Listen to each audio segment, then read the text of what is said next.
The wind screamed across the ice fields of Vostera 7 like a living thing, trying to tear the world apart. Owen Grant pulled his jacket tighter and swore under his breath as another gust rattled the metal walls of his facility. He should have gone home an hour ago. But the heating units for the new prefab shelters needed final adjustments before tomorrow's shipment. Out here on the frontier, faulty equipment meant frozen corpses, and Owen refused to have that on his conscience. He wiped grease from his hands and checked the temperature gauge. -40 outside and dropping fast. This storm would be a bad one. His weather scanner showed the ice clouds stacking up like mountains in the atmosphere, ready to dump another 3 feet of frozen hell onto the colony. Owen was reaching for his tools when something heavy slammed against the main door. The entire wall shuddered. His first thought was that the wind had torn something loose and sent it flying into the building. Then it happened again, and again. A rhythmic pounding that was definitely not random. He grabbed the plasma cutter from his workbench, the closest thing to a weapon in reach, and moved toward the door. The security camera outside showed only static and swirling white. The storm had knocked out the external sensors.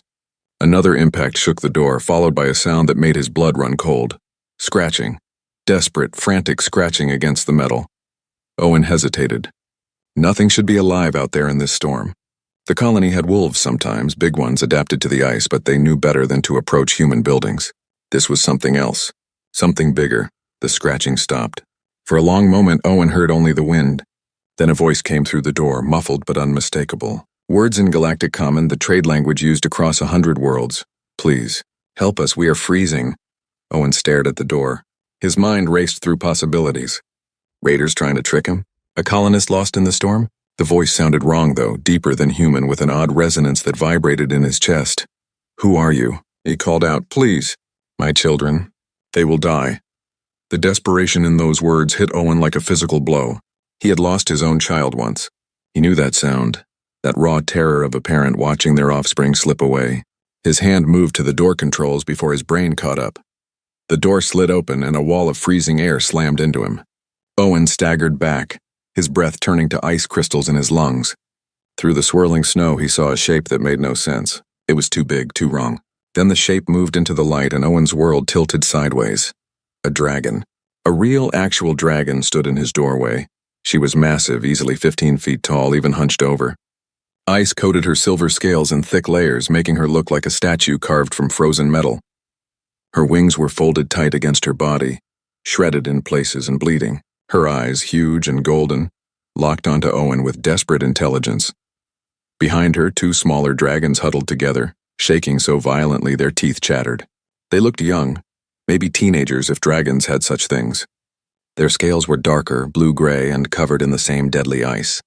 Between them, they were trying to hold up a 4th dragon, an adult male who was barely conscious, his breathing shallow and ragged. Please, the female dragon said again. Her mouth barely moved, but the words came out clear. We crashed 3 days ago. We have walked far. This is the first light we have seen. I beg you, human, help my family. Owen's hand shook. Dragons were rare, incredibly rare. Most humans went their whole lives without seeing one. He had heard stories, though. Old stories from the war times, when dragons had fought each other and burned entire colony worlds in their conflicts. Dangerous, the stories said, unpredictable. Keep away.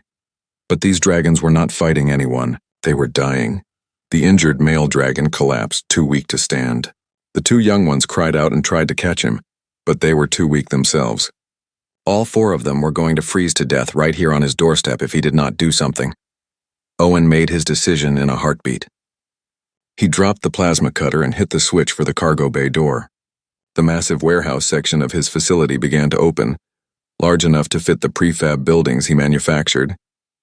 Get inside, he said. All of you. Now.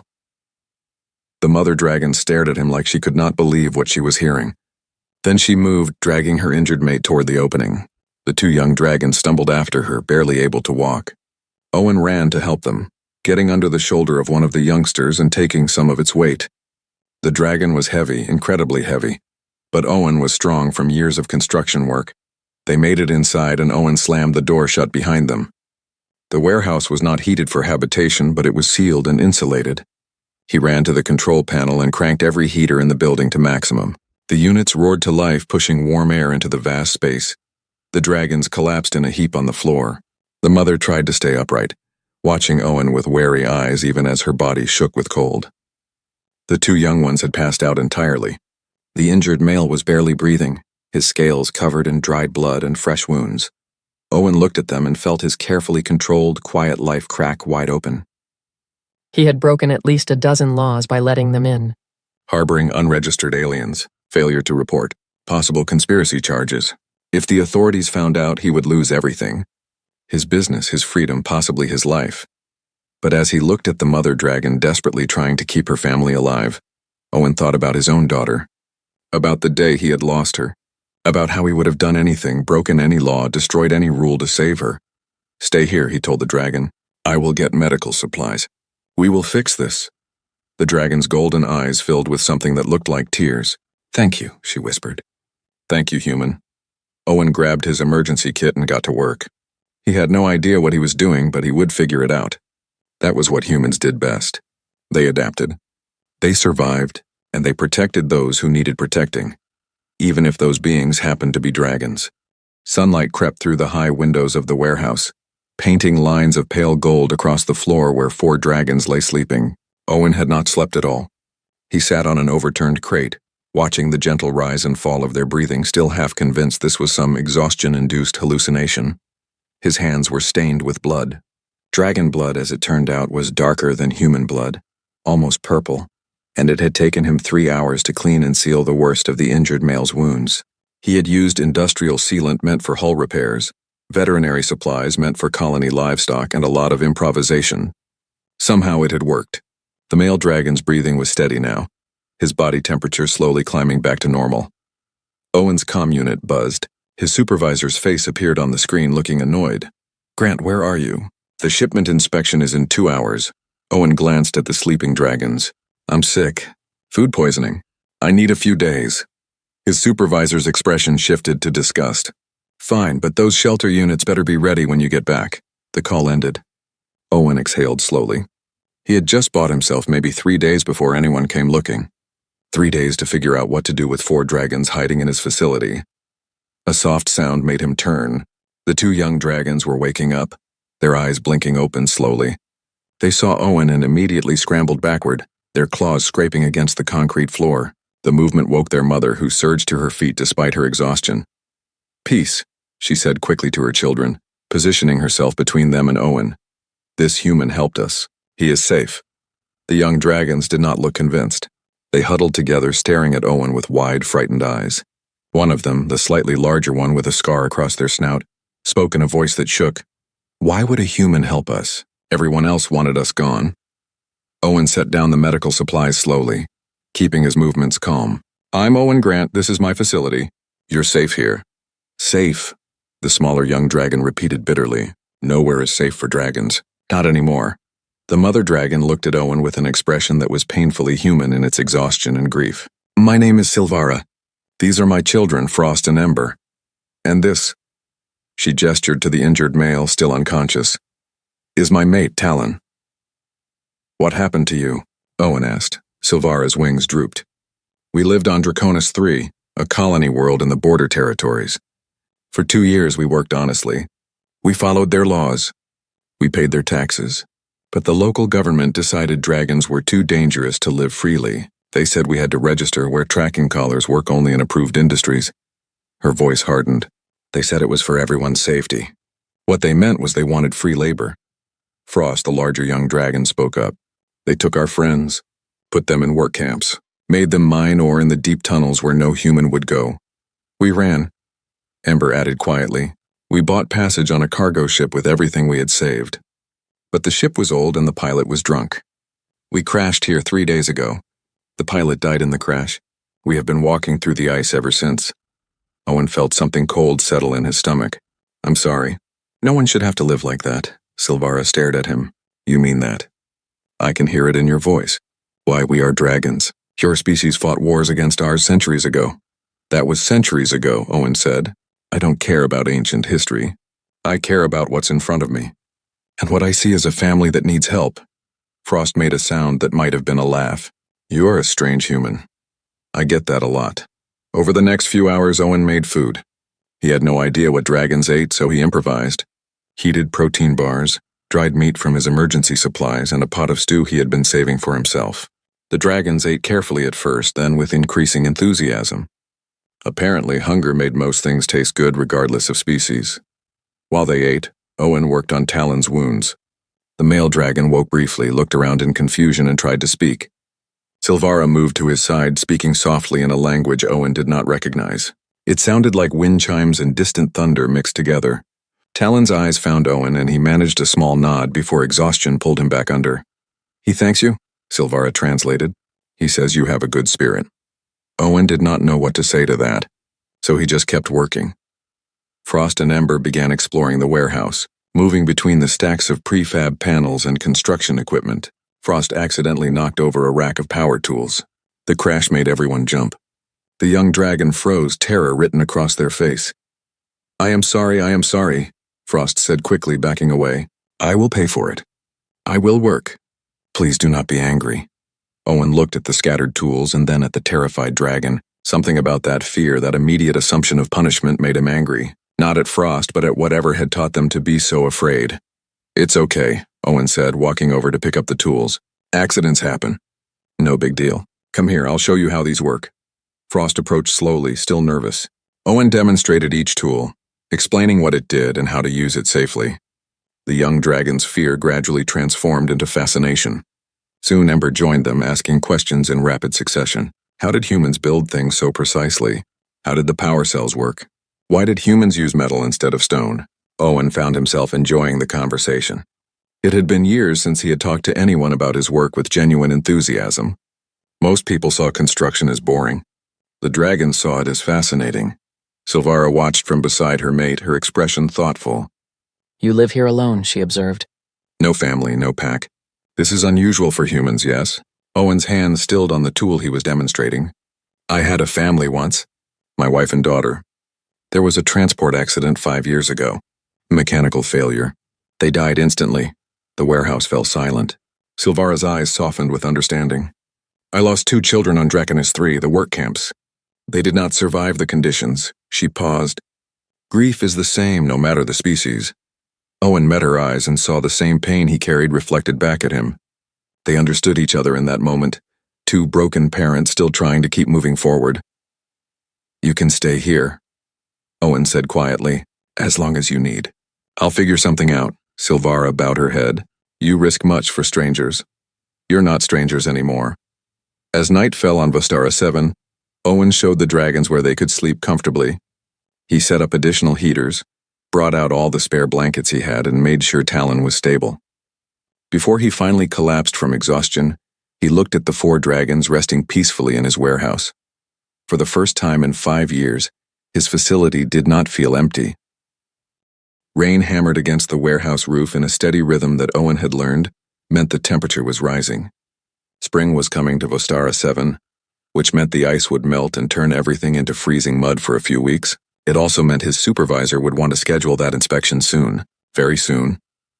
Owen stared at the dragons sleeping in his warehouse and tried to figure out how to hide 15-foot-tall beings with wings. The problem seemed impossible. The solution came to him while he was stacking prefab wall panels. "I need to build a false wall," he said out loud. Silvara looked up from where she was helping Talon exercise his injured leg. "A what?" "A fake wall. I manufacture modular building panels here. I can build a wall that looks like part of the warehouse structure but actually hides a space behind it. When the inspection happens, you hide back there and stay quiet." Frost tilted their head. "Would that work?" "It has to work. The inspection is in 3 days." What followed was the strangest construction project Owen had ever undertaken. He designed the false wall, but the dragons proved surprisingly helpful in building it. Frost had incredibly steady hands despite their size, able to hold panels perfectly level while Owen welded them in place. Ember calculated angles and measurements with a precision that stunned Owen, doing complex mathematics in their head faster than his computer could. "How are you so good at this?" Owen asked as Ember called out another perfect measurement. "Dragons learn spatial reasoning as children," Ember explained. "We had to know how to fly safely. That means understanding wind patterns, angles, distances. Math is just patterns made visible." Talon, still recovering but mobile now, used his natural strength to lift heavy equipment that would have required Owen to use machinery. Silvara coordinated everything, her sharp eyes catching problems before they became mistakes. They worked through the night. As they worked, they talked. Silvara told Owen about dragon culture, about how they valued community above all else. Every dragon was part of a clan, and every clan looked after its members. The idea of living alone, as Owen did, was deeply troubling to them. Humans are different, Owen tried to explain. We can be social, but we can also be independent. Sometimes we choose to be alone. But why would you choose loneliness? Frost asked, genuinely confused. Owen was quiet for a long time. Sometimes being alone feels safer than risking more loss. The dragons did not have an answer for that. But Silvara moved closer to Owen as they worked, a silent gesture of companionship that said more than words could. During a break, Frost found Owen's small storage room where he kept his personal belongings. The young dragon emerged carrying a framed photograph carefully in their claws. Owen, who are these humans? Owen's chest tightened. The photograph showed him with his wife and daughter, taken 7 years ago at a beach on Earth during their only vacation home. His daughter had been 8, her smile bright enough to power a starship. His wife had her arms around both of them, laughing at something Owen had said. My family, Owen said quietly. Sarah and Lily. This was taken 2 years before the accident. Ember moved closer to look at the photograph. Your daughter, she had your eyes. Everyone said that, Silvara approached slowly. We lost our children, Flare and Crimson, during the first month in the work camps. They were young, barely able to fly. The conditions were too harsh. The overseers did not care that they were children. They just wanted the work done. Her voice broke. We could not protect them. Owen looked at this dragon mother and saw his own grief reflected back. I couldn't protect mine either. I was supposed to be on that transport with them. I stayed behind for a work meeting. A stupid, pointless work meeting that seemed important at the time. Guilt is a heavy thing to carry, Talon said softly. It makes us feel if we just suffer enough we can somehow change the past. Can't we, though? Frost asked, young and uncertain. No, Owen and Silvara said at the same time. They looked at each other and something passed between them, an understanding, a shared truth. The past could not be changed, but maybe the future could be different. Maybe that was enough. Owen told them about Sarah, how she had been a teacher who loved terrible jokes. About Lily, who had wanted to be an astronaut and had memorized the names of every star system in the sector. The dragons listened and shared their own memories. Flare, who had been obsessed with collecting shiny rocks. Crimson, who had sung constantly, their voice carrying across the valleys of their homeworld.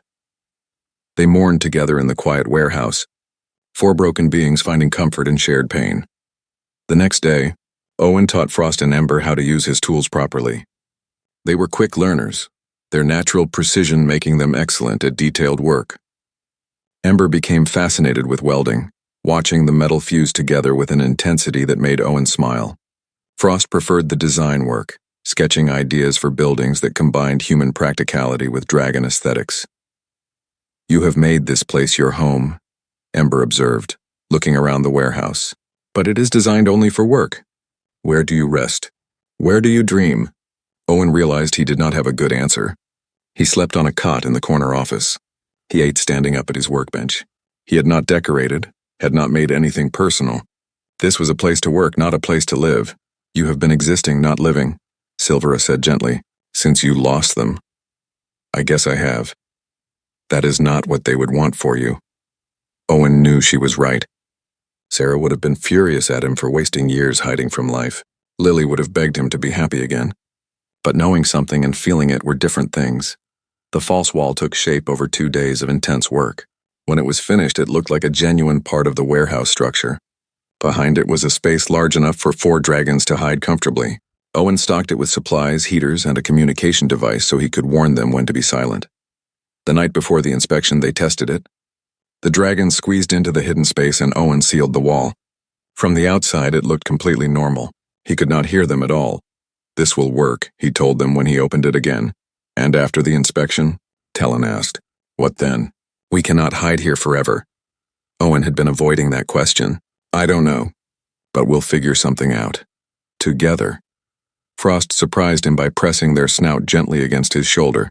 A dragon gesture of affection he had learned meant trust and family. You are part of our clan now, Owen Grant. Dragons do not abandon clan. Humans don't either, Owen said. Not the good ones anyway. That night Owen could not sleep. He kept thinking about the inspection, about what would happen if they were discovered. But he also thought about the past few weeks, about how the warehouse had filled with voices and laughter, about how Ember's questions made him think differently about his work, about how Frost's enthusiasm reminded him that wonder still existed in the world, about how Silvara and Talon had become something like friends, maybe even family. He had spent 5 years building walls around his heart, trying to keep the pain contained, but these dragons had walked through his defenses without even trying. They had reminded him what it felt like to care about someone, to worry about someone, to want to protect someone. It terrified him. But it also felt like waking up after a long, dark sleep. Tomorrow the inspection would come. Tomorrow his careful lies might crumble. But tonight Owen Grant was not alone, and that made all the difference. The inspection lasted exactly 43 minutes, and Owen was certain he aged 10 years during every single one of them. His supervisor walked through the facility with a checklist, examining equipment, checking inventory, asking questions that seemed designed to catch Owen in a lie. Behind the false wall, 4 dragons held absolutely still and silent. When his supervisor finally left, Owen waited a full hour before opening the hidden space. The dragons emerged slowly, stretching cramped muscles. That was terrifying, Frost whispered. It's over now, Owen said, though his hands were still shaking. We're safe, but were they?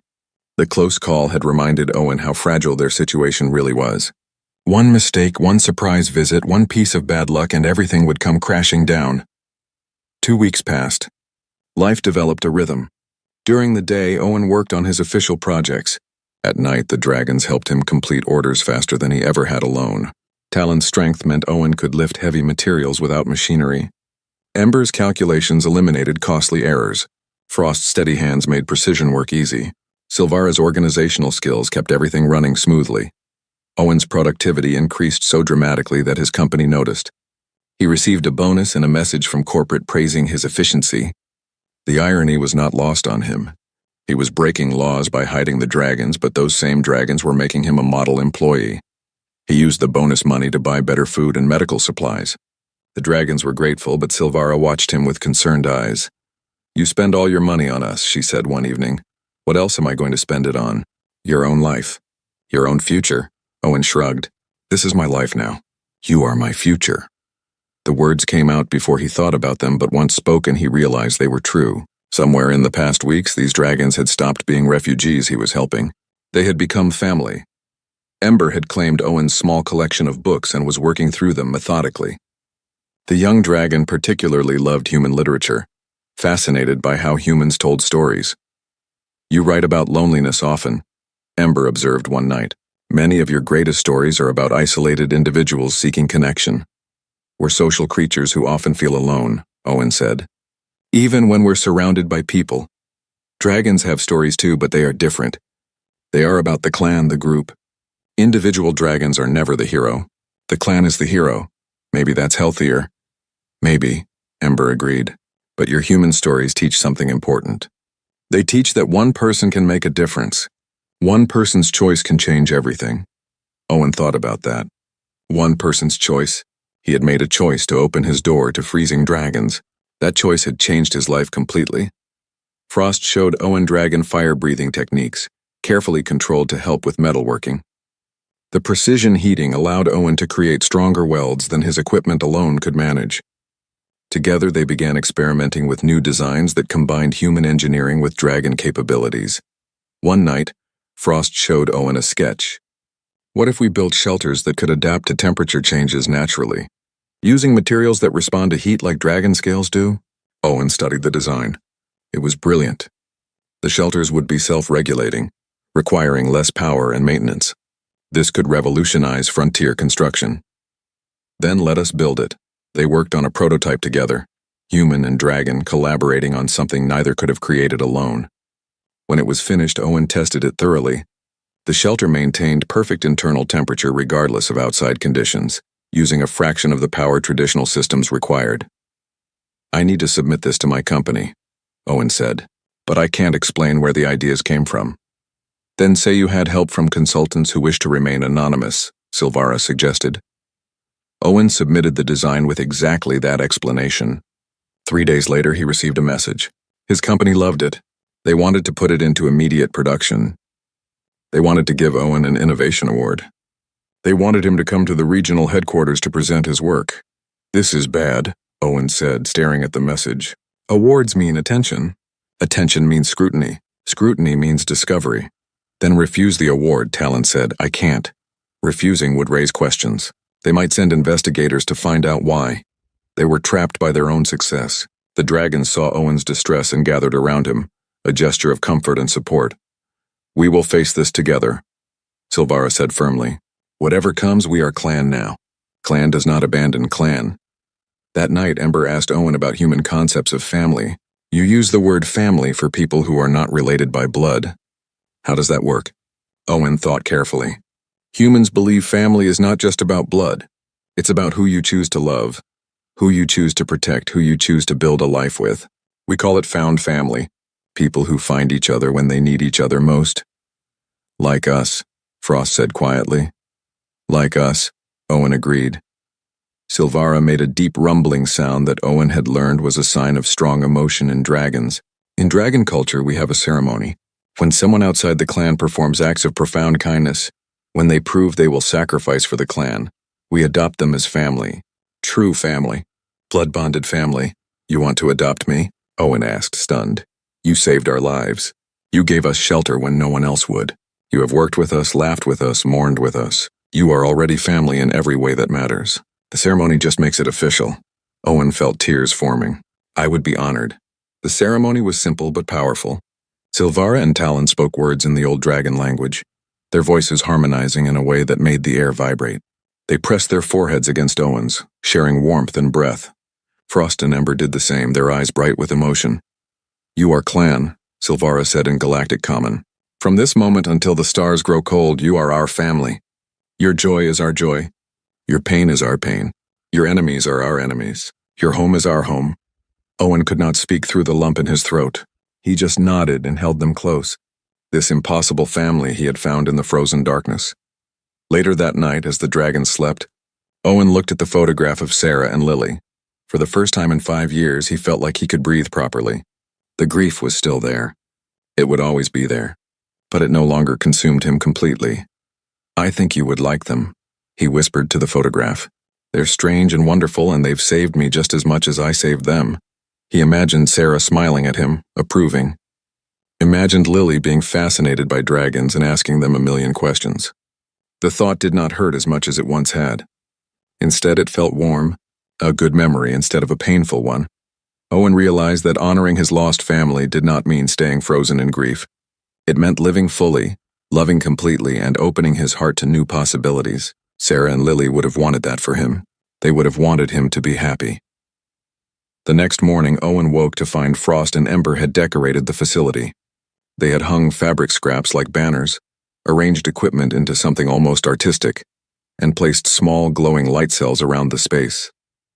The warehouse looked less like a factory and more like a home. "What is all this?" Owen asked. "You said humans make spaces personal when they matter," Ember explained. "This place matters, so we made it personal." Owen looked around at the transformed space and felt something break open in his chest. This was a home, his home, their home, together. "It's perfect," he said. Silvara smiled, her expression warm and content. "Yes, it is." For the first time since the accident, Owen Grant felt like he had a future worth living for. Not because he had forgotten the past, but because he had learned to carry it with him while still moving forward. The dragons had taught him that. Family, whether blood or found, made even the hardest burdens bearable. Outside, spring continued to melt the ice of Vostara 7. Inside the warehouse, warmth of a different kind filled every corner. The warmth of belonging. The warmth of love. The warmth of home. The message from corporate arrived on a Tuesday morning and changed everything. Owen's innovative shelter design had won the Company Innovation Award, and executives were coming to visit the facility personally in 1 week. They wanted to see where the genius ideas were being developed. They wanted to understand Owen's process. They wanted to stay for 3 days. 3 days. With 4 dragons hiding in his warehouse. Owen sat down hard on a crate, the message still glowing on his screen. Silvara read it over his shoulder and went very still. We will leave, she said quietly. We will not let you lose everything because of us. No, Owen said immediately. We're family. Families stick together, but how? Frost asked, practical as always. We cannot hide from multiple people for 3 days straight. Owen's mind raced. The false wall had worked for a short inspection, but sustained observation was different. The executives would be everywhere, asking questions, watching everything. Then an idea struck him. The old mining tunnels, the ones beneath the facility. They were abandoned years ago when the colony expanded, but they are still structurally sound. We can set up a temporary living space down there with heaters and supplies. Talon nodded slowly.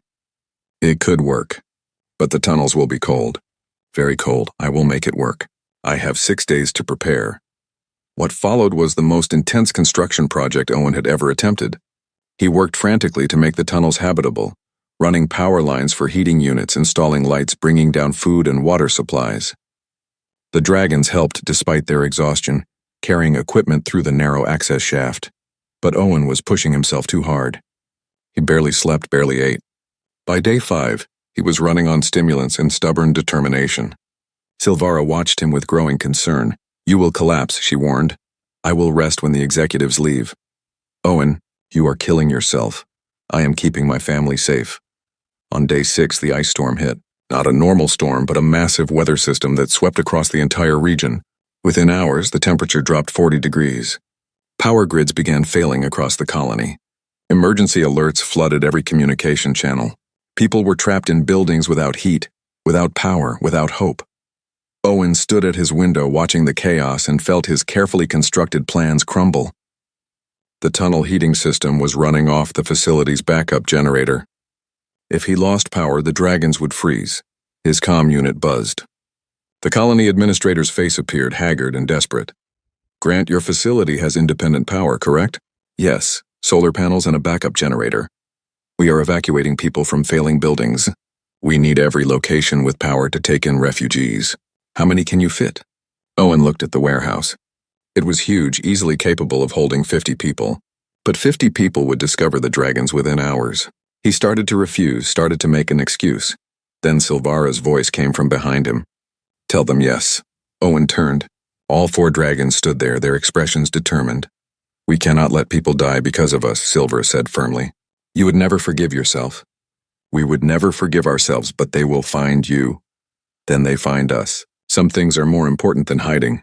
Owen wanted to argue, wanted to protect them, but he looked at their faces and saw the same stubbornness he felt when he had first opened his door to them, the same refusal to let others suffer when you had the power to help.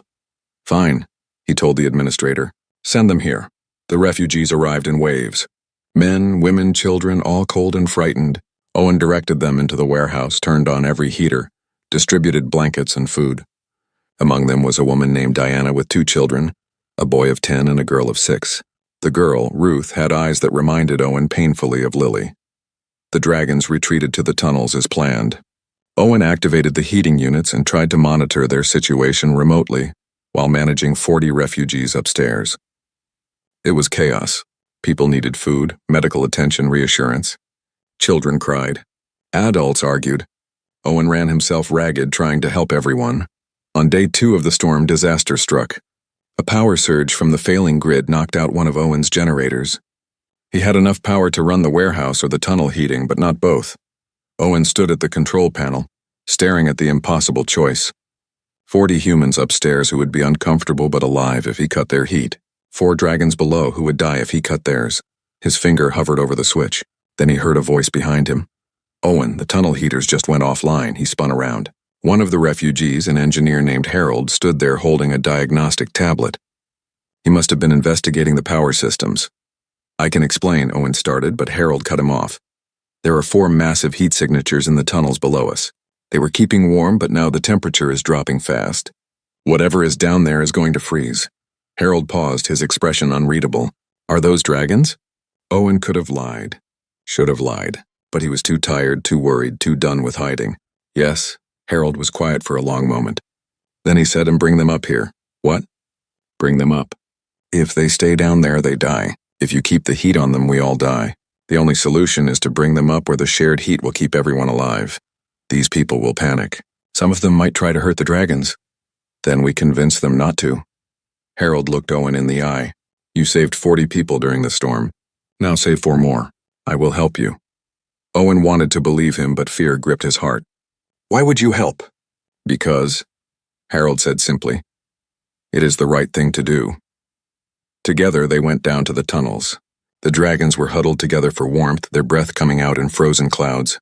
They looked up as Owen approached, their eyes filled with resignation. I am sorry, Silvara said. We tried to keep quiet. You are coming upstairs, Owen told them. Owen, no. The humans will fear us, maybe, but you were right. Some things are more important than hiding. Slowly, the dragons climbed out of the tunnels. Owen led them through the access corridor toward the main warehouse. His heart pounded. This could go wrong in so many ways. The refugees could panic, could attack, could call authorities. He opened the door and 4 dragons emerged into the warehouse full of humans. Silence fell like a hammer. 40 people stared at 4 dragons. 4 dragons stared back. Then Diana's daughter Ruth did something no one expected. She walked forward, looked up at Ember, and said in a clear, innocent voice, Are you cold? I have a blanket you can share. The moment hung suspended. Then Ruth reached up and offered her small blanket to the massive dragon. Ember looked at Owen, uncertain. Owen nodded. Carefully, gently, Ember took the blanket. Thank you, small one, Ember said softly. Ruth smiled. You are welcome. My daddy told me dragons are nice if you are nice to them first. The tension in the room cracked. Not all of it, but enough. Diana moved forward slowly, placing herself between the dragons and her children, but she did not attack. She did not scream, Who are you? She asked Silvara. Refugees, Silvara answered. Like you. We crashed here months ago. Owen has been sheltering us. Illegally, someone called out. Yes, Owen said, stepping forward. Illegally. I broke the law to save their lives. And I would do it again. Harold moved to stand beside Owen. These dragons helped design the new shelter systems that are saving lives across the frontier. Without them, Owen could not have created those innovations. They have contributed more to this colony than most of us. A murmur ran through the crowd, fear and curiosity mixing together. An older man spoke up. Dragons are dangerous.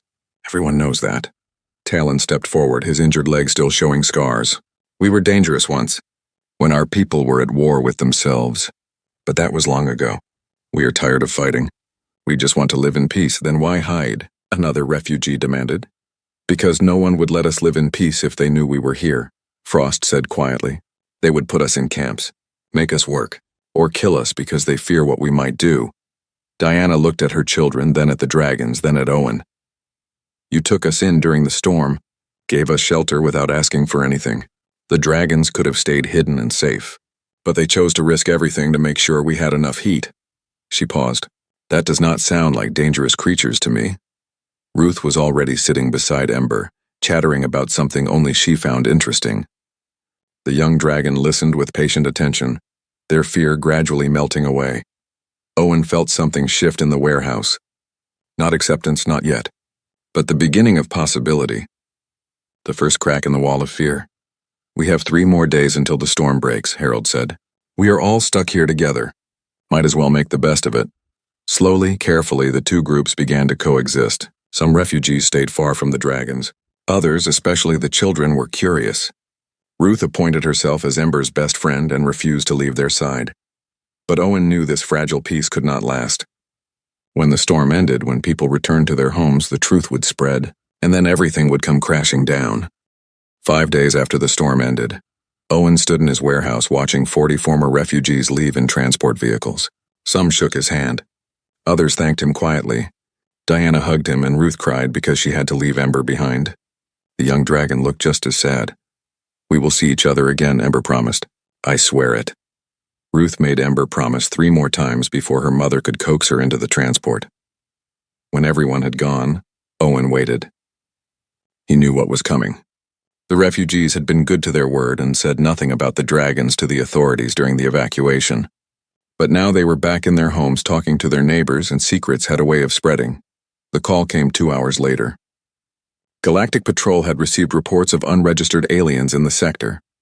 A raid team was being dispatched to investigate. They would arrive in 6 hours. Owen looked at Silvara, Talon, Frost, and Ember, his family. We have 6 hours to decide. You can run. Try to find another hiding place, or we can fight this legally. We are done running, Silvara said firmly. We stand together. Owen nodded and made a call he had been avoiding. He contacted the corporate executives who had been planning to visit before the storm. The same ones who loved his shelter designs. Mr. Grant, the executive said, surprised. Is everything all right? No. I need to tell you the truth about those shelter designs. I did not create them alone. I had help. From 4 dragon engineers who have been living at my facility. Silence on the other end.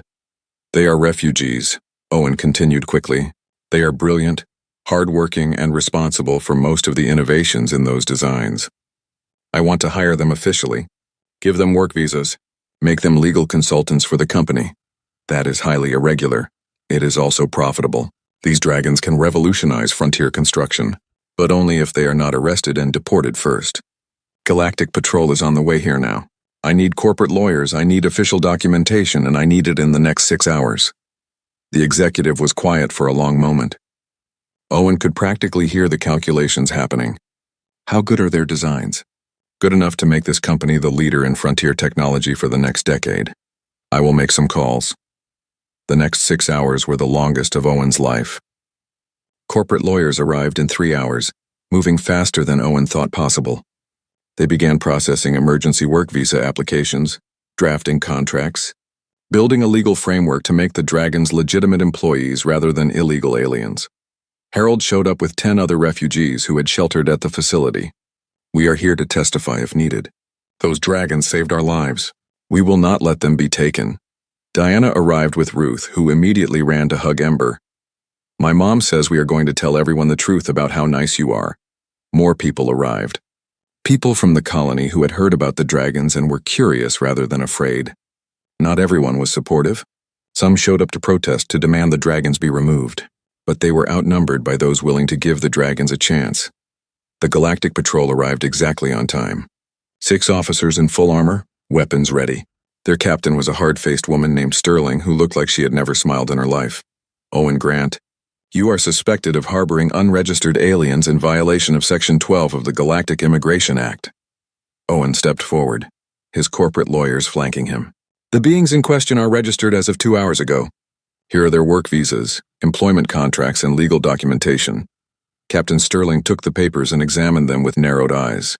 These were issued today, but they were issued legally, one of the lawyers said smoothly. All proper procedures were followed. He still harbored them before today. That is a criminal offense. Actually, Harold spoke up, Mr. Grant rescued refugees in distress and provided emergency humanitarian aid, which is protected under the Sapient Rights Act. Any reasonable person would have done the same.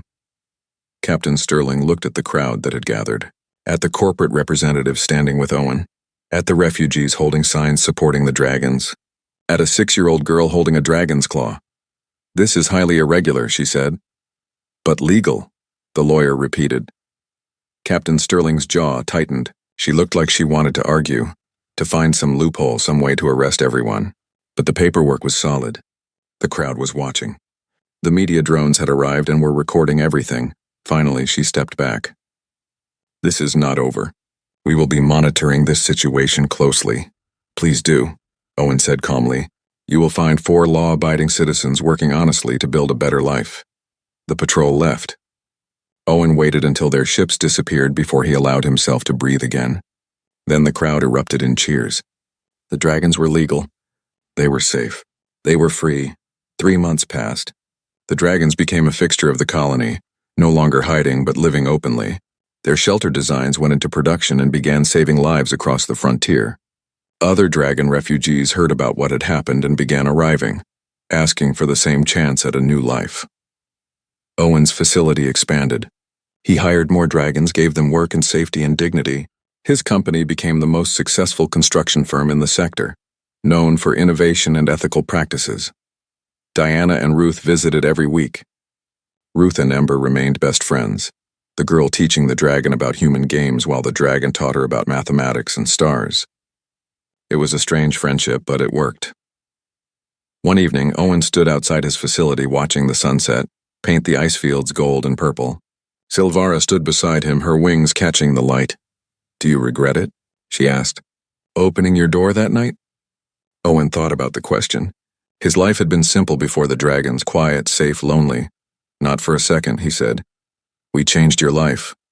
You saved my life. I was just existing before you arrived. Now I am living. Frost and Ember emerged from the facility, laughing about something. Talon followed, walking without a limp now, fully healed. They looked happy. They looked free. More dragons are coming, Silvara said. 5 families this time? They heard about what you did. They want the same chance. Then we will give it to them. You cannot save everyone, Owen. Maybe not, but I can save the ones who make it to my door. That has to be enough. Silvara pressed her forehead against his shoulder, the dragon gesture of deep affection. You have a very human heart. Stubborn and foolishly optimistic. Is that a compliment? The highest one I know. That night another ship landed outside the facility. 5 dragon families emerged, cold and desperate and frightened. Owen opened the doors wide and welcomed them in. Silvara and her family helped get them settled, sharing food and warmth and hope. As Owen watched his facility fill with life again, he thought about the path that had led him here, the losses he had suffered, the grief he had carried, the moment he had chosen to open his door to strangers despite every logical reason not to. One choice. That was all it took. One moment of compassion in the darkness. And from that single choice, an entire community had grown. Lives had been saved. Laws had been challenged. Change had begun. Harold was right. Human stories taught that one person could make a difference. One person's choice could change everything. Owen had made that choice. And in doing so, he had found something he thought he had lost forever. He had found family. He had found purpose. He had found home. Ruth ran past him, chasing Ember through the warehouse, both of them laughing. Diana smiled and apologized for her energetic daughter. Frost showed a newly arrived young dragon how to use the welding equipment. Talon discussed construction plans with Owen's human employees like it was the most natural thing in the world. This was not the life Owen had planned. It was messy and chaotic and complicated. It was also beautiful and meaningful and full of love.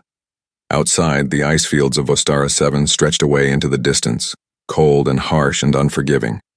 But inside Owen's facility, warmth blazed like a star against the darkness, a beacon for anyone lost in the cold, a promise that shelter existed for those who needed it, a reminder that kindness could survive even in the harshest environments. The door remained unlocked. The lights remained on, and Owen Grant, former loner, former broken man, current foreman, and accidental revolutionary, stood ready to welcome whoever came through next. Because that was what family did. That was what home meant. That was what it meant to be human at your best. You opened the door. You shared the warmth. You protected those who needed protecting. And you never ever turned away someone begging in the cold. The facility's sign glowed in the twilight, visible for miles across the frozen landscape. It read simply, Grant Construction and Engineering. But to the dragons who lived there and to the refugees who came seeking shelter, it meant something more. It meant hope. It meant safety. It meant that somewhere in the vast cold galaxy there was still compassion. It meant they had found their way home.